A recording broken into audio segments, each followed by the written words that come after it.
ಪ್ರಿಯ ವೀಕ್ಷಕರಿಗೆ ಎಲ್ಲರಿಗೂ ಕೂಡ ನಮಸ್ಕಾರ. ಕನಮಡಿ IAS ಮತ್ತು KAS ವಿದ್ಯಾಸಂಸ್ಥೆಯಿಂದ ನಡೆಸಿಕೊಡ್ತಾ ಇರುವಂಥ ಕನಮಡಿ ಕಣ್ಮಣಿಗಳು ಪ್ರೋಗ್ರಾಮ್ಗೆಲ್ಲರಿಗೂ ಸ್ವಾಗತ. ಈ ವಿಡಿಯೋನ ನೋಡುವವರೆಲ್ಲರೂ ಕೂಡ ದಯವಿಟ್ಟು ಈ ವಿಡಿಯೋಗೆ ಲೈಕ್ ಮಾಡಿ, ಶೇರ್ ಮಾಡಿ ಮತ್ತು ಕಮೆಂಟ್ಸ್ ಮಾಡಿ. ಪ್ರತಿ ವಾರವೂ ಕೂಡ ಸಾಧಕರೊಂದಿಗೆ ಸಂವಾದವನ್ನು ಇಟ್ಕೋತೀವಿ. ಸೊ ಅದೇ ಥರ ಈ ವಾರದ ಒಬ್ಬ ಸಾಧಕರೊಂದಿಗೆ ನಾವು ಇದ್ದೀವಿ ಫ್ರೆಂಡ್ಸ್. ಸೊ ಅವರ ಹೆಸರು ಫೆರಿನಾ ಜೇವಿಯರ್. ಸೊ ಇವರು ನಮ್ಮ ವಿದ್ಯಾರ್ಥಿ ಆಗಿದ್ದಾರೆ, ನಮ್ಮ ಸಂಸ್ಥೆಯ ವಿದ್ಯಾರ್ಥಿ ಆಗಿದ್ದಾರೆ. ಇವರು ಇತ್ತೀಚೆಗೆ ನಡೆದಂಥ TDO ತಾಲೂಕಾ ಡೆವಲಪ್ಮೆಂಟ್ ಆಫೀಸರ್ ಹುದ್ದೆಗಳಲ್ಲಿ 44 ಟೋಟಲ್ ಪೋಸ್ಟಲ್ಲಿ 16ನೇ ರ್ಯಾಂಕನ್ನು ರಾಜ್ಯಕ್ಕೆ ಪಡೆದಿದ್ದಾರೆ. ಸೊ ಆದ್ದರಿಂದ ನಾನು ಅವರಿಗೆ ಕಂಗ್ರ್ಯಾಚುಲೇಷನ್ಸ್ನ ಹೇಳ್ತೀನಿ. Congratulations Ferina, it's a good achievement. So ನಾನು ಈಗ ಅವರ ಒಂದು ಇಂಟ್ರೊಡಕ್ಷನ್ ಅಂದರೆ ಅವರ ಒಂದು ಪರಿಚಯವನ್ನು ಮಾಡಿಕೊಡಲು ಕೇಳ್ತೀನಿ. ನಿಮ್ಮ ಪರಿಚಯವನ್ನು ಮಾಡಿಕೊಡಿ Ferina. Thank you so much sir. So ನನ್ನ ಹೆಸರು ಫೆರಿನಾ ಜೇವಿಯರ್ ಅಂತ. ನಾನು ಮೂಲತಃ ಧಾರವಾಡದವಳೆ. ನನ್ನ ಸ್ಕೂಲಿಂಗ್ ಬಂದು ಸೇಂಟ್ ಜೋಸೆಫ್ ಹೈಸ್ಕೂಲ್ ಧಾರವಾಡದಿಂದ ಆಗಿದೆ. ಆಮೇಲೆ PUC ಮತ್ತು ನಾನು ಮಾಡಿದ್ದು BA ಬ್ಯಾಚುಲರ್ ಆಫ್ ಆರ್ಟ್ಸ್, ಅದು ಆಗಿದ್ದು ಕರ್ನಾಟಕ ಆರ್ಟ್ಸ್ ಕಾಲೇಜಿಂದ. ಅದಾದಮೇಲೆ ನಾನು BA ನಂತರ MBA ಕೋರ್ಸ್ ಮಾಡಿದ್ದೀನಿ, ಅದು ಕರ್ನಾಟಕ ಯೂನಿವರ್ಸಿಟಿಯಿಂದ ಮಾಡಿದ್ದೀನಿ ಸರ್. ಆಮೇಲೆ ಇದು ಕಾಂಪಿಟೇಟಿವ್ ಫೀಲ್ಡಿಗೆ ಎಂಟ್ರಿ ಆಗಿದ್ದು ಆಫ್ಟರ್ MBA ಅಂತ ಹೇಳಕ್ಕೆ ಇಷ್ಟಪಡ್ತೀನಿ ಸರ್. ಓಕೆ, ಅವರ ಒಂದು ಇಂಟ್ರೊಡಕ್ಷನ್ನ ನೋಡಿದ್ವಿ. ಅವರು ಮೂಲತಃ ಧಾರವಾಡದವರೇ ಆಗಿದ್ದಾರೆ. ನೋಡಿ ಫ್ರೆಂಡ್ಸ್, ಧಾರವಾಡ ಒಂದು ವಿದ್ಯಾನಗರಿ ಅಂತಲೇ ಕರೀತಾರೆ. ಇಂಥ ಒಂದು ಪ್ರದೇಶಕ್ಕೆ ಬೇರೆ ಬೇರೆ ಪ್ಲೇಸ್ಗಳಿಂದ ವಿದ್ಯಾರ್ಥಿಗಳು ಕನಸನ್ನು ಹೊತ್ಕೊಂಡು ಬರ್ತಾರೆ. ಸೊ ಇವರು ಇಲ್ಲೇ ಹುಟ್ಟಿ ಇಲ್ಲೇ ಬೆಳೆದಿರೋದ್ರಿಂದ ಸೊ ಅವರು MBA ಪದವೀಧರ ಆಗಿದ್ದಾರೆ. ಫೆರಿನಾ, ನನ್ನ ಕ್ವಶನ್ ಏನು ಅಂದರೆ, ನೀವು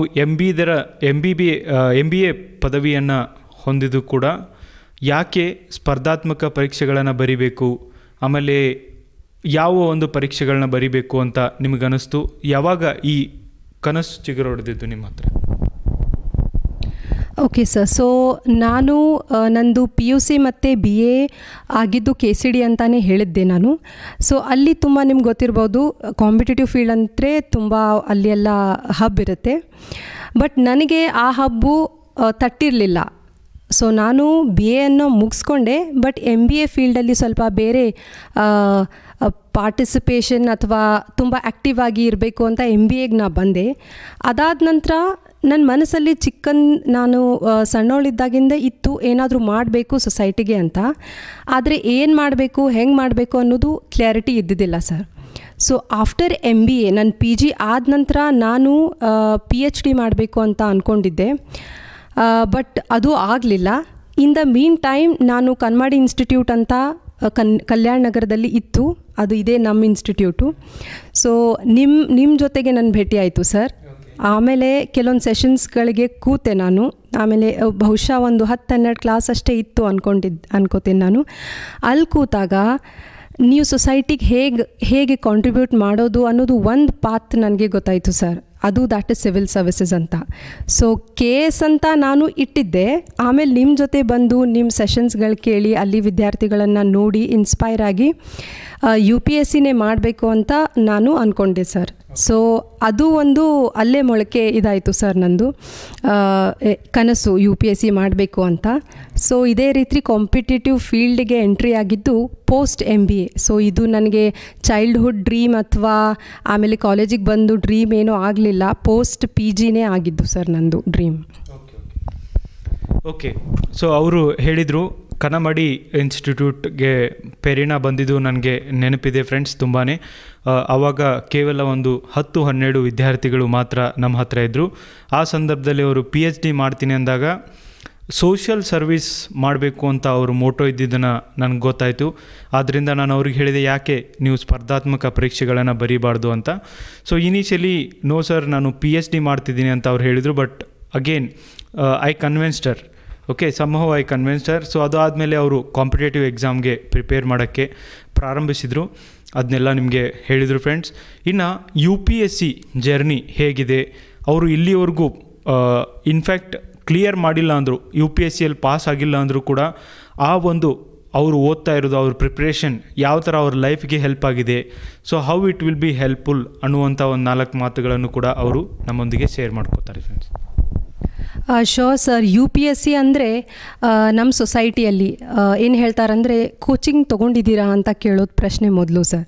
ಸೊ ಇಂಥ ಕ್ವಶನಿಗೆ ನಾನು ತುಂಬ ಫೇಸ್ ಮಾಡಿದ್ದೀನಿ. ಆಮೇಲೆ ಅವ್ರಿಗೆ ಆನ್ಸರ್ ಕೆಲವೊಬ್ರಿಗೆ ಕೊಡ್ಬೇಕು ಅನಿಸ್ತಿತ್ತು, ಕೆಲವೊಬ್ಬರಿಗೆ ಬೇಡ ಬಿಡು ಅಂತಲೂ ಅನಿಸ್ತಿತ್ತು. ಬಟ್ ಹೆಂಗೋ ಪೇಷನ್ಸ್ ಒಂದು ಮುಖ್ಯ sir. Whenever you are entering into U P S C preparation, ನಿಮಗೆ ಕ್ಲಾರಿಟಿ ಒಂದು ಬೇಕು ದ್ಯಾಟ್ ನಿಮ್ಮದು rest of the 2 years of life ನೀವು ಡೆಡಿಕೇಟ್ ಮಾಡ್ತಾ ಇದ್ದೀರಂತ. ಸೊ ಆ ಕರೇಜ್ ನಿಮಗೆ ಒಮ್ಮೆ ಸಿಕ್ತು, ನಿಮ್ಮಲ್ಲಿ ಟ್ರಸ್ಟ್ ಬಂತು ಅಂತಂತಂದರೆ definitely you can cross any hurdles. So ಅದು ಡಿಸಿಷನ್ ತೊಗೊಳ್ಳೋದೇ ಒಂದು ದೊಡ್ಡ ಇಂಪಾರ್ಟೆಂಟ್ ಥಿಂಗ್ ಅಂತ ಅನಿಸುತ್ತೆ ಸರ್. ಸೊ ಆ ಡಿಸಿಷನ್ ನಾನು ತೊಗೊಂಡ್ಮೇಲೆ ನನಗೆ ಕರೇಜ್ ಬಂತು that I can do this and I have to pursue this ಅಂತ. ಸೊ ನಾನು ಸ್ಟಾರ್ಟ್ ಮಾಡಿದ್ದು ಪೋಸ್ಟ್ 2017 ಸರ್.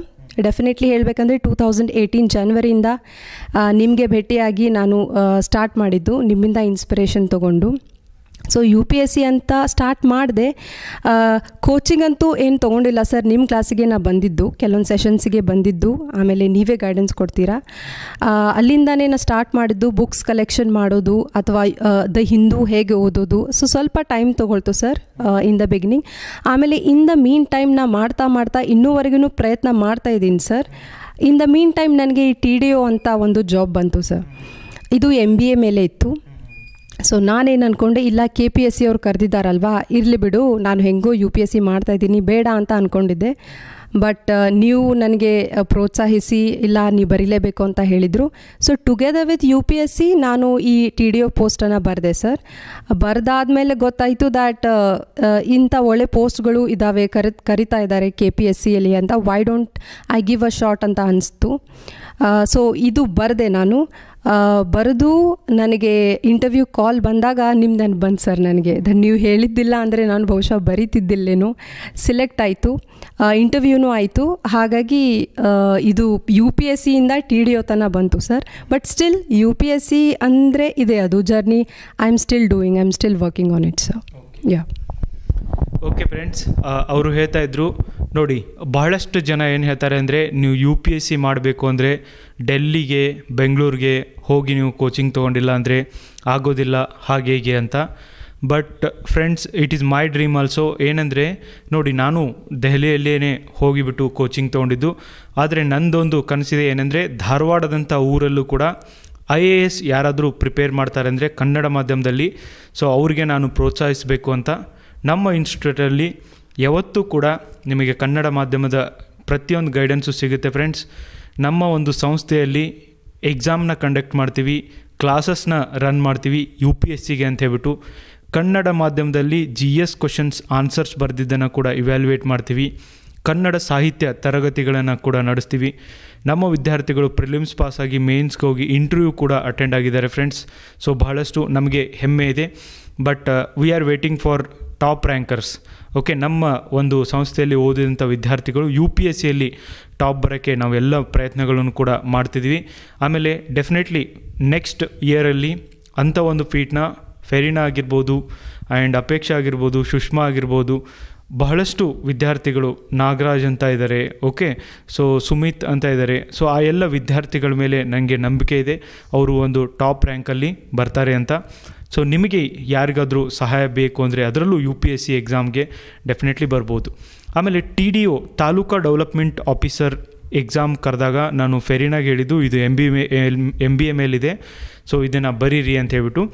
ಬಟ್ ಏನೇನಿತ್ತು TDO, ಯಾರಾದರೂ ನೀವು MBA ಮಾಡಿದವರಿದ್ದರೆ ಇಂಥ ಪೋಸ್ಟ್ಗಳಿದ್ದಾವೆ ಫ್ರೆಂಡ್ಸ್, ಮಿಸ್ ಮಾಡ್ಕೋಬೇಡಿ, ಬರೀರಿ. ತುಂಬಾ ಅವೇರ್ನೆಸ್ ಕಡಿಮೆ ಇರುತ್ತೆ. ಸೊ ಎಷ್ಟು ಪೇಪರ್ಗಳಿದ್ದು, ಏನೇನಿತ್ತು ಆ ಎಕ್ಸಾಮಲ್ಲಿ ಅಂತ ಸ್ವಲ್ಪ ಹೇಳಬೇಕು ಅಂತ ನಾನು ಫೆರಿನಾಗೆ ಕೇಳಿ. ಇದು taluka development officer post BR Ambedkar corporation limited ಅಲ್ಲಿ ಇದು ಪೋಸ್ಟು. ಸೊ ಇದನ್ನು ಮಾಡೋದು KPSC ಎಕ್ಸಾಮ್ ಕಂಡಕ್ಟ್ ಮಾಡ್ತಾರೆ ಸರ್. ಇದರಲ್ಲಿ 2 ಪೇಪರ್ ಇದ್ದು, ಒಂದು general paper, that is general studies ಅಂತ ನಾವೇನು ಹೇಳ್ತೇವೆ ಅದು ಒಂದು, ಇನ್ನೂ ಒಂದು ಸ್ಪೆಸಿಫಿಕ್ ಪೇಪರ್ ಸರ್. ಸೊ ಇದು post graduation in MBA, that is masters in business ಅಡ್ಮಿನಿಸ್ಟ್ರೇಷನ್ದವ್ರಿಗಷ್ಟೇ ಇದು ಕರೆದಿದ್ದು ಸರ್. ಸೊ ಎಷ್ಟೋ ಜನ ನಮ್ಮಲ್ಲಿ MBA ಮಾಡಿದವರು ಅಥವಾ MCOM ಮಾಡಿದವರು ಅವರಿಗೆ ಅವೇರ್ನೆಸ್ ಇರೋದಿಲ್ಲ ದ್ಯಾಟ್ ಇಂಥ ಪೋಸ್ಟ್ಸು ಕರಿತಾ ಇದ್ದಾರೆ ಗೌರ್ಮೆಂಟ್ನಲ್ಲಿ ಅಂತ. ಯೂಶ್ವಲಿ ಪ್ರೈವೇಟ್ ಸೆಕ್ಟರ್ ಮತ್ತು ಕಾರ್ಪೊರೇಟ್ ಫೀಲ್ಡಲ್ಲಿ ಹೋಗೋದು ನಮಗೆ ರೂಢಿ. ಬಟ್ ಹಿಂಗೇನು ಕರೀತಾ ಇದ್ದಾರೆ ಅನ್ನೋದು ಇಟ್ಸ್ ವೆರಿ ಇಂಪಾರ್ಟೆಂಟ್, ಎಲ್ಲರಿಗೂ ಗೊತ್ತೂ ಇರಬೇಕಿದು.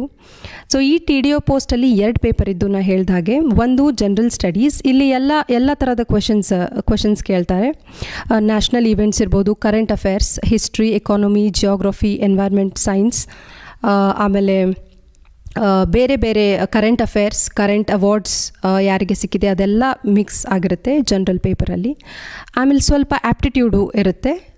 ಅದಾದ ನಂತರ ಸ್ಪೆಸಿಫಿಕ್ ಪೇಪರಲ್ಲಿ ನಮ್ಮ MBA ಪೋರ್ಷನಿಗೆ ಏನೇನಿರುತ್ತಲ್ಲ, right from first semester basics ಅನ್ನು ಹಿಡಿದು ಸೆಕೆಂಡ್, ಥರ್ಡ್ ಆ್ಯಂಡ್ ಫೋರ್ತ್ ಸೆಮಿಸ್ಟ್ರಲ್ಲಿ ಏನೇನು ಇಂಪಾರ್ಟೆಂಟ್ ಚಾಪ್ಟರ್ಸ್ ಇವೆ, ಏನೇನು ಇಂಪಾರ್ಟೆಂಟ್ ಪೋರ್ಷನ್ ಇದೆ ಸಿಲೆಬಸ್ಸಲ್ಲಿ ಎಲ್ಲನೂ ಕೇಳ್ತಾರೆ. ಸ್ಪೆಸಿಫಿಕ್ ಆಗಿ ಹೀಗೆ ಅಂತ ಹೇಳಿಕ್ಕೆ ಬರೋದಿಲ್ಲ, ಜನರಲ್ ಐಡಿಯಾ ಅಂತೂ ಎಲ್ಲರಿಗೆ ಇರುತ್ತೆ. ಸೊ ಬೇಸಿಕ್ಸಲ್ಲಿ ಫಿನಾನ್ಸ್ ಇರ್ಬೋದು, ಮಾರ್ಕೆಟಿಂಗ್ ಇರ್ಬೋದು, ಕನ್ಸ್ಯೂಮರ್ ಬಿಹೇವಿಯರ್, ಹ್ಯೂಮನ್ ರಿಸೋರ್ಸಸ್, ಇವೆಲ್ಲ ಸೆಕೆಂಡ್ ಪೇಪರಲ್ಲಿ ಬರುತ್ತೆ. ಸೊ ಏನಂತಂತಂದರೆ ನಮಗೆ ರೈಟ್ ಅಪ್ರೋಚ್ ಅದು ಗೊತ್ತಾಗಿರಬೇಕು. ಇದು TDO ಪೋಸ್ಟು ಬಿಫೋರಲ್ಲಿ ಕರೆದಿದ್ದು ನನಗೆ ಅಂತೂ ಅಷ್ಟು ಗೊತ್ತಿಲ್ಲ sir. But for the first time I wrote this exam. ಆಮೇಲೆ ಈ ಎಕ್ಸಾಮಿಗೆ ಅಪ್ರೋಚ್ ಹೇಗೆ ಮಾಡಬೇಕು, ಕ್ವಶನ್ ಪೇಪರ್ಸ್ ಎಲ್ಲಿ ಸಿಗುತ್ತೆ ಅನ್ನೋದು ನಮಗೆ ಅಷ್ಟು ಜ್ಞಾನ ಇದ್ದಿದ್ದಿಲ್ಲ. ಸೊ ನಾ ಏನು ಮಾಡಿದೆ ಅಂದರೆ ಎಸ್ಪೆಷಲಿ ಸೆಕೆಂಡ್ ಪೇಪರಿಗೆ ನೆಟ್ ಸಿಲೆಬಸ್ ಏನಿರುತ್ತಲ್ಲ, ನೆಟ್ ಎಕ್ಸಾಮ್ ಕಂಡಕ್ಟ್ ಮಾಡೋದು, ಆ ಕ್ವಶನ್ ಪೇಪರ್ಸ್ಗಳನ್ನು ಕಲೆಕ್ಟ್ ಮಾಡಿಕೊಂಡು ಅವೇ ಕ್ವಶನ್ ಪೇಪರ್ಗಳನ್ನು ನಾನು ಸಾಲ್ವ್ ಮಾಡಿದೆ ಸರ್. ಏಕೆಂದರೆ ನಾವು ಸಿಲೆಬಸ್ ಕನ್ಸಿಡರ್ ಮಾಡಿದರೆ 1 to 4 ಸೆಮಿಸ್ಟರ್ಸ್ MBA ಬುಕ್ಕು ಇಷ್ಟಿಷ್ಟು ದಪ್ಪ ಇರುತ್ತೆ. ಸೊ ಎಲ್ಲನೂ ಓದಲಿಕ್ಕೆ ಆಗೋದಿಲ್ಲ. ಸೊ ಲಿಟಲ್ ಸ್ಮಾರ್ಟ್ ವರ್ಕನ್ನು ಮಾಡಬೇಕನ್ಸುತ್ತೆ ಇಲ್ಲಿ. ಸೊ ನಾ ಏನು ಮಾಡಿದೆ, ಕ್ವಶನ್ ಬ್ಯಾಂಕ್ ತೊಗೊಂಡು ಒಂದೊಂದು ಕ್ವಶನ್ ಪೇಪರನ್ನು ಬಿಡಿಸ್ಕೊಂಡು ಹೋದೆ. ಆಲ್ಮೋಸ್ಟ್ ರಿಪೀಟೆಡ್ ಕ್ವಶನ್ಸೇ ಇರುತ್ತೆ. ಸ್ವಲ್ಪ ಅಂಡರ್ಸ್ಟ್ಯಾಂಡಿಂಗ್ ಮತ್ತು ಕಾನ್ಸೆಪ್ಷುಯಲ್ ಕ್ಲಾರಿಟಿ ಇದ್ದರೆ you can definitely score well in your second paper. So this was about second paper. ತದನಂತರ ಫಸ್ಟ್ ಪೇಪರನ್ನು ನಾನು ಹೇಳಬೇಕಂದ್ರೆ it is totally my dedication to UPSC. So ಇದಕ್ಕೆ ಸೆಪ್ರೇಟ್ ಪ್ರಿಪ್ರೇಷನ್ ಅಂತ ನಾ ಏನೂ ಮಾಡಲಿಲ್ಲ. It was a very integrated preparation that I did for UPSC. Same thing, the Hindu ಪೇಪರನ್ನು ಓದ್ತಿದ್ದೆ ಮಾರ್ನಿಂಗ್. ಅದಾದ ನಂತರ ಕರೆಂಟ್ ಅಫೇರ್ಸ್ ಮಾಡಲಿಕ್ಕೆ ನೋಟ್ಸ್ ಮಾಡ್ತಿದ್ದೆ ಸರ್ ನಾನು.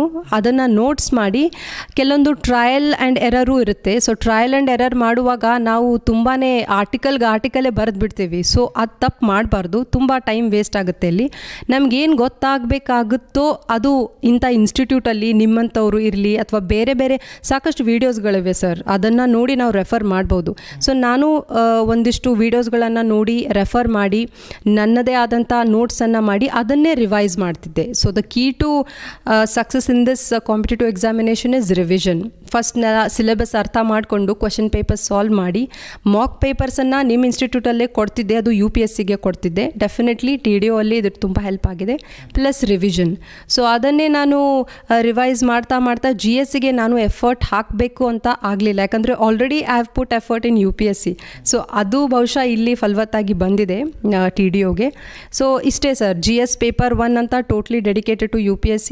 ಆಮೇಲೆ GS ಪೇಪರ್ 2 ಬಂದು MBA ಸಿಲೆಬಸನ್ನು ಸ್ವಲ್ಪ ನಾವು ನೋಡಿಕೊಂಡು ನೆಟ್ ಕ್ವಶನ್ ಪೇಪರ್ಸನ್ನು ನಾವು ಸಾಲ್ವ್ ಮಾಡಿದರೆ definitely we can get through this examination sir. Yeah okay. So ಅವರು ತುಂಬ ಚೆನ್ನಾಗಿ it is not only hard work, even smart work ಅಂತ ಹೇಳಿದರು ಫ್ರೆಂಡ್ಸ್. ಬಹಳಷ್ಟು ಪೋಸ್ಟ್ಗಳಿರ್ತವೆ, ಏನು ವಿದ್ಯಾರ್ಥಿಗಳಿಗೆ ಅವೇರ್ನೆಸ್ ಇರೋದಿಲ್ಲ. ಸೊ ಆದ್ದರಿಂದ ನ್ಯೂಸ್ ಪೇಪರ್ ನೋಡ್ತಾ ಇರ್ರಿ. ಯಾರೂ ಕಾಂಪಿಟೇಷನ್ ಕೂಡ ತುಂಬಾ ಕಡಿಮೆ ಇರುತ್ತೆ ಫ್ರೆಂಡ್ಸ್, ಯಾಕಂದರೆ ಯಾರಿಗೂ ಗೊತ್ತಿರೋದಿಲ್ಲ. ನೀವು ಒಂದೇ ಸಬ್ಜೆಕ್ಟಲ್ಲಿ ಸ್ಟ್ರಾಂಗ್ ಇದ್ದರೂ ಕೂಡ ನೀವು ಅದನ್ನು ಕ್ರ್ಯಾಕ್ ಮಾಡ್ಬೋದು. ಸೊ ಇಷ್ಟೊಂದು ಇನ್ಫಾರ್ಮೇಷನ್ ಕೊಟ್ಟಿದ್ದಕ್ಕೆ ಫೆರಿನಾ ಅವರಿಗೆ ಧನ್ಯವಾದಗಳು. ಇನ್ನು ಲಾಸ್ಟ್ ಸೆಗ್ಮೆಂಟು ನಾನು ಏನು ಕೇಳೋಕ್ಕೆ ಇಷ್ಟಪಡ್ತೀನಿ ಅಂದರೆ ಅವರ ಒಂದು ತಾಲೂಕಾ ಡೆವಲಪ್ಮೆಂಟ್ ಆಫೀಸರ್ ಇಂಟರ್ವ್ಯೂ ಯಾವ ಥರ ಇತ್ತು, ಬಿಕಾಸ್ ಮುಂಬರುವಂಥ ವಿದ್ಯಾರ್ಥಿಗಳಿಗೆ ಸೊ ಇದ್ರ ಬಗ್ಗೆ ಸ್ವಲ್ಪ ಬೆಳಕನ್ನ ಅವ್ರು ಕೊಡಬೇಕು ಅಂತ ನಾನು ಕೇಳ್ಕೊತೀನಿ. ಎಸ್, ಇಂಟರ್ವ್ಯೂ ಅಂದರೆ ಎಲ್ಲರಿಗೂ ಭಯ. ಯಾಕಂದರೆ ಇಟ್ ಈಸ್ ಸಂದರ್ಶನ, ಒಬ್ರಿಗೊಬ್ರು ಅಲ್ಲಿ 3 ಜನ ಅಥವಾ 5 ಜನ ಇರ್ತಾರೆ, ಅವ್ರ ಮುಂದೆ ನಾವು ಕೂತ್ಕೋಬೇಕು. ಆಮೇಲೆ KPSC ಅಂದರೆ ಇನ್ನೂ ಸ್ವಲ್ಪ ಭಯ, ಹೆಂಗೆ ಕೇಳ್ತಾರೋ ಏನು ಅಂತ. ಒಂದು ರಾಂಗ್ ನೋಷನನ್ನು ಕ್ಲಿಯರ್ ಮಾಡಲಿಕ್ಕೆ ಇಷ್ಟಪಡ್ತೀನಿ ಸರ್. ಕೆಲವೊಬ್ಬರು ಇರ್ತಾರೆ ತುಂಬ ಎಕ್ಸಾಮಿನೇಷನನ್ನು ಕ್ಲಿಯರನ್ನು ಮಾಡಿರ್ತಾರೆ, ಬಟ್ ಬೇರೆಯವರು ಅಭ್ಯರ್ಥಿಗಳು ನಮ್ಮಂಥವ್ರು ಗೊತ್ತಿಲ್ಲದವ್ರಿಗೆ ಸ್ವಲ್ಪ ಜೋರಾಗಿನೇ ಏನೋ ಹೇಳ್ತಾರೆ ಅನಿಸುತ್ತೆ. ಅದು ಹೆದರಿಕೆ ಮೂಡಿಬಿಡುತ್ತೆ ನಮ್ಮ ತಲೆಯಲ್ಲಿ. ಅಪ್ಪ ಹಿಂಗೆ ಕೇಳ್ತಾರಾ, ಇಂಥ ಕ್ವಶನ್ಸ್ ಕೇಳ್ತಾರಾ, ನನಗೆ ಆಗೋದಿಲ್ಲ ಅಂತ ಹೇಳಿ ಅಲ್ಲೇ ನಾವು 50% ನಮ್ಮ ಕರೇಜನ್ನು ಕಳ್ಕೋತೇವೆ ಸರ್. ಸೊ ಒನ್ ಥಿಂಗ್ ಏನು ಹೇಳಬೇಕು ಇಷ್ಟಪಡ್ತೀನಿ, we have to be very confident. ನಮ್ಮ ಮೇಲೆ ನಮಗೆ ಭರವಸೆಯನ್ನು ಇಟ್ಕೊಂಡು ಮುಂದುವರೆಬೇಕು ಸರ್. ಸೊ ಇಂಟರ್ವ್ಯೂ ಅಂತಂತಂದರೆ ಇಟ್ ವಾಸ್ ನಂದು ಅರೌಂಡ್ 10 to 12 minutes ಆಯಿತು. ನಮ್ಮದು 60 ಮಾರ್ಕ್ಸ್ ಇತ್ತು ಸರ್ ಇಂಟರ್ವ್ಯೂಗೆ. 60 ಮಾರ್ಕ್ಸಲ್ಲಿ ಐ ಸ್ಕೋರ್ಡ್ ಅರೌಂಡ್ 46 ಮಾರ್ಕ್ಸ್. ಆಮೇಲೆ ಎಂಟ್ರಿ ತೊಗೊಂಡೆ ನಾನು. 3 ಜನ ಇದ್ದರು ಪೆನಲಿಸ್ಟ್ಸ್. ಆ್ಯಂಡ್ ನಿಮ್ಮಷ್ಟಕ್ಕೆ ನೀವು ಇಂಟ್ರಡ್ಯೂಸ್ ಮಾಡ್ಕೊಳ್ಳಿ ಅಂತ ಹೇಳಿದರು. ಸೊ ನಾನು ಧಾರವಾಡದಿಂದ ಅಂತ ಹೇಳಿದೆ. ಧಾರವಾಡ ಬಗ್ಗೆ ಸ್ವಲ್ಪ ಕೇಳಿದರು. ಅದಾದ ನಂತರ ನಂದು ಇಂಟ್ರಡಕ್ಷನಲ್ಲಿ ಈ ತಾಲೂಕಾ ಡೆವಲಪ್ಮೆಂಟ್ ಆಫೀಸರ್ ಪೋಸ್ಟ್ ಬಗ್ಗೆನೂ ಕೇಳಿದರು. ಆಮೇಲೆ doctor BR Ambedkar corporation limited ಬಗ್ಗೆ ಕೇಳಿದರು. Aims and objectives of that corporation ಬಗ್ಗೆ ಕೇಳಿದರು.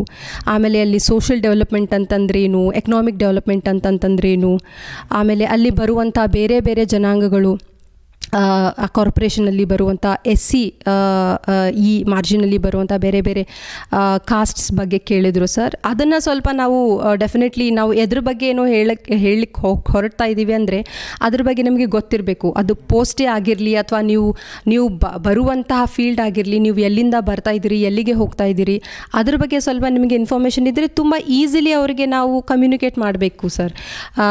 ಅಂತಂತಂದರೆ ನನಗೆ ಅದ್ರ ಬಗ್ಗೆ ಗೊತ್ತೇ ಇಲ್ಲ, ನಾನು ವಿಲೇಜಿಗೆ ಹೋಗೇ ಇಲ್ಲ ಅಂತಂದರೆ, ಮತ್ತು ನೀವು ತಾಲೂಕಾ ಅಂದರೆ ವಿಲೇಜಸ್ ಬರುತ್ತೆ, ಅಲ್ಲಿ ಹೋಗಿ ನೀವು ಏನು ಮಾಡ್ತೀರಾ ಅಂತ ಪ್ರಶ್ನಿಸಬಹುದು ಅವರು. Not to humiliate you or ನಿಮಗೆ ಡಿಮೋಟಿವೇಟ್ ಮಾಡಬೇಕಂತಲ್ಲ, ದೇ ವಿಲ್ ಆಸ್ಕ್ ಯು. ಅಂದರೆ ನಿಮಗೆ ಅವರು ನಿಮ್ಮಲ್ಲಿ ಎಷ್ಟು ಕಾನ್ಫಿಡೆನ್ಸ್ ಇದೆ ಅಂತ ಚೆಕ್ ಮಾಡ್ತಾರೆ. ಸೊ ನಂದೇನಂತಂದರೆ ನಾಲೆಡ್ಜ್ಗಿಂತನೂ ನಿಮ್ಮ ಕಾನ್ಫಿಡೆನ್ಸ್ ಲೆವೆಲ್, ನಾಳೆ ನೀವು ಜನರ ಜೊತೆ ಹೇಗೆ ಬೆರೀತೀರಾ ಅದನ್ನು ಅವರು ಚೆಕ್ ಮಾಡ್ತಾರೆ ಥ್ರೂ ಕ್ವೆಶನ್ಸ್. ಸೊ ಕ್ವೆಶನ್ಸು ತುಂಬ ಸುಮಾರು ಕೇಳಿದ್ರು ಸರ್. ನನಗೆ ಸುಮಾರು 22 ಕ್ವೆಶನ್ ಕೇಳಿದ್ರು. ಅದರಲ್ಲಿ ನನಗೆ ಒಂದು 14-15 ಕ್ವೆಶನ್ಸನ್ನು ನಾನು ಆನ್ಸರ್ ಮಾಡಲಿಕ್ಕೆ ಸಾಧ್ಯ ಆಯ್ತು ನನಗೆ. ಬಾಕಿ ನನಗೆ ಗೊತ್ತಿಲ್ಲ ಅಂಥೇಳಿ ಮುಖ ಸಣ್ಣದು ಮಾಡಿಕೊಂಡು ನಿಮ್ಮ ಕಾನ್ಫಿಡೆನ್ಸ್ ಲೆವೆಲ್ ಹೋಗಿಬಿಟ್ಟಿದೆ ಅನ್ನೋದು ನಾವು ತೋರಿಸ್ಬಾರ್ದು ಅವರಿಗೆ. You should be confident. So ಆ ಕಾನ್ಫಿಡೆನ್ಸನ್ನು ಮೇಂಟೈನ್ ಮಾಡ್ತಾನೆ ಇರಬೇಕು. ಆಗುತ್ತೆ ಸರ್, ಮನಸ್ಸಲ್ಲಿ ಆಗುತ್ತೆ, ನನಗೆ ಇಷ್ಟೆಲ್ಲ ಆನ್ಸರ್ನ ಮಾಡಲೇ ಇಲ್ವಲ್ಲ ಅಂತ ಹೇಳಿ. ಬಟ್ ಅದು ನನಗೂ ಆಗಿತ್ತು, ನಿಮ್ಮ ಜೊತೆನೂ ನಾನು ಶೇರ್ ಮಾಡಿಕೊಂಡೆ. ಬಟ್ ರಿಸಲ್ಟ್ ಬೇರೆನೇ ಇತ್ತು. ನಾನೇನು ಅಂದ್ಕೊಂಡೆ, ಆಯ್ತಪ್ಪ ಹೋಯಿತು, ಇದು 22ರಲ್ಲಿ 14 ನಾನು ಅದು ಕಷ್ಟಪಟ್ಟು ಆನ್ಸರ್ ಮಾಡಿದ್ದೀನಿ, ಹೋಯಿತು ನನ್ನದು ಇಂಟರ್ವ್ಯೂ ಅಂತ ಅಂದ್ಕೊಂಡೆ. ಬಟ್ ಯಾವಾಗ ರಿಸಲ್ಟ್ ಬಂತು, it was marks var really good, 46 for 60 and 16th rank. ಇದೆಲ್ಲ ತುಂಬ ಖುಷಿ ಆಯಿತು. ಆಮೇಲೆ ನಮಗೆ ನಾವು ಏನು ಮಾಡ್ತೇವೆ ಅನ್ನೋದು ನಮಗೆ ಭರವಸೆ ಇರೋದಿಲ್ಲ. ಸೊ ರಿಸಲ್ಟ್ ಬಂದ ಮೇಲೆ ಗೊತ್ತಾಯಿತು, ಇಲ್ಲ this is okay, it's just that ನಿಮ್ಮ ನಾಲೆಜ್ ಲೆವೆಲ್ ಇರುತ್ತೆ. ಆಲ್ರೆಡಿ ನಿಮ್ಮ ಪ್ರಿಲಿಮ್ಸಲ್ಲಿ ಅವ್ರು ಚೆಕ್ ಮಾಡಿಬಿಟ್ಟಿರ್ತಾರೆ. GS 1 ಮತ್ತು GS ಪೇಪರ್ ಮತ್ತು ಸ್ಪೆಸಿಫಿಕ್ ಪೇಪರಲ್ಲಿ ಚೆಕ್ ಮಾಡಿದ್ರು. ಇಲ್ಲಿ ಸ್ವಲ್ಪ ನಿಮಗೆ ಪ್ರೆಷರ್ ಹಾಕಿ ನಿಮ್ಮಲ್ಲಿ ಕಾನ್ಫಿಡೆನ್ಸ್ ಹೆಂಗಿದೆ, ನೀವು ಹೇಗೆ ಕಮ್ಯುನಿಕೇಟ್ ಮಾಡ್ತೀರಾ ಅದನ್ನು ಚೆಕ್ ಮಾಡ್ತಾರೆ ಅಂತ ಹೇಳಲಿಕ್ಕೆ ಇಷ್ಟಪಡ್ತೀನಿ. ಅದನ್ನು ಬಿಟ್ಟು ಕ್ವಶನ್ಸ್ ಬೇರೆ ತುಂಬ ಸಿಂಪಲ್ ಕ್ವಶನ್ಸ್ ಇದ್ದು ಸರ್. ನಮಗೆ ಅಲ್ಲಿ ಕಾಂಪ್ಲಿಕೇಟೆಡ್ ಅಂತ ಅನಿಸುತ್ತೆ. ಲೇಕ್ಸ್ ಬಗ್ಗೆ ಕೇಳ್ಬೋದು, ರಿವರ್ಸ್ ಬಗ್ಗೆ ಕೇಳ್ಬೋದು, ಅಥವಾ ನಾವು ಬಂದಿದ್ದ ಪ್ರದೇಶ ಧಾರವಾಡ ಪೇಡೆ ಬಗ್ಗೆ ಕೇಳ್ಬೋದು. ಆಮೇಲೆ doctor BR Ambedkar corporation limited ಅಲ್ಲ ಸರ್ ಅದು, ಅದ್ರ ಮೇಲೇನೂ ಕೇಳಿದ್ರು ಸರ್ ನನಗೆ ಕ್ವಶನ್ಸ್. ಕೆಲವೊಂದು ಡಾಕ್ಟರ್ ಅಂಬೇಡ್ಕರ್ ಬಗ್ಗೆನೂ ಕೇಳಿದರು, ಕೆಲವೊಂದು ನನಗೆ ಗೊತ್ತಿತ್ತು, ಕೆಲವೊಂದು ನನಗೆ ನೆನಪು ಬರ್ತಾ ಇರಲಿಲ್ಲ. ಸೊ ಅದನ್ನು ನಾವು ಅವ್ರಿಗೆ ಹೇಗೆ ಕನ್ವೆ ಮಾಡಿದೆ, ಸರ್ ನನಗೆ ಇವಾಗ ನೆನಪಿಲ್ಲ ಸರ್ ಅಂತ ಸ್ವಲ್ಪ ತುಂಬ ನಮ್ರತೆಯಿಂದ ಹೇಳಬೇಕು ಹೊರತು, ಸರ್ ನಾವು ಓದೇ ಇಲ್ಲ, ನಂಗೆ ಗೊತ್ತಿಲ್ಲದೇನು ಗೊತ್ತಿದೆ ಅಂತ ಪ್ರಿಟೆಂಡ್ ಅಂತೂ ಮಾಡಬಾರ್ದು. ಅದಂತೂ ಡೆಫಿನೆಟ್ಲಿ ನಾವು ಮಾಡಬಾರ್ದು. ಬಿಕಾಸ್ ನಾವೇನೋ ಫೇಕ್ ಪರ್ಸ್ನಾಲಿಟಿ ತೋರಿಸ್ತಾ ಇದ್ದೀವಿ ಅಂತ ಅನಿಸುತ್ತೆ. ಸೊ ಇಂಟರ್ವ್ಯೂ ಚೆನ್ನಾಗಿತ್ತು ಆ್ಯಂಡ್ ಚೆನ್ನಾಗಿರ್ಬೇಕಂತನೂ ಇಲ್ಲ ಸರ್. ಕೆಲವೊಂದು ಎಷ್ಟೋ ರ್ಯಾಶ್ ಆಗಿ ಇರುತ್ತೆ, ಬಟ್ ನಮ್ದು ಅವ್ರು ಏನು ಚೆಕ್ ಮಾಡ್ತಾರೆ ಅದು ಡಿಪೆಂಡ್ಸ್ ಆನ್ ದ ಪ್ಯಾನಲಿಸ್ಟ್ಸ್. ಆ್ಯಂಡ್ ಬೇರೆ ಅವ್ರಿಗೆ ಇಂಟರ್ವ್ಯೂ ತುಂಬ ಭಯಾನಕವಾಗಿರುತ್ತೆ ಅಥವಾ ಸ್ವೆಟ್ ಆಗ್ತೀವಿ ನಾವು ಅಂತ ಹೇಳಲಿಕ್ಕೆ ಇಷ್ಟಪಡೋದಿಲ್ಲ ನಾನು. ಯಾಕಂದರೆ ಆಸ್ಪಿರೆಂಟ್ಸ್ ಇರ್ತಾರೆ, they are new to it. We should in fact encourage ಅವ್ರಿಗೆ ಕಾನ್ಫಿಡೆನ್ಸ್ ತುಂಬಿ, ಏನಿಲ್ಲ ತುಂಬ ನಮ್ರತೆಯಿಂದಾನೇ ಕೇಳ್ತಾರೆ. They are just like you. ಈಗ ನನ್ನ ಜೊತೆ ನೀವು ಹೆಂಗೆ ಮಾತಾಡ್ತಾ ಇದ್ದೀರಾ ಹಾಗೆ ಅವರು ಮಾತಾಡ್ತಾ ಇರ್ತಾರೆ. So it is not a big thing, it is as simple as you converse with your friend ಅಂತ ತಿಳ್ಕೊಬೋದು ಸರ್. ಸೊ ಇಷ್ಟು ಇಂಟರ್ವ್ಯೂ ಇತ್ತು.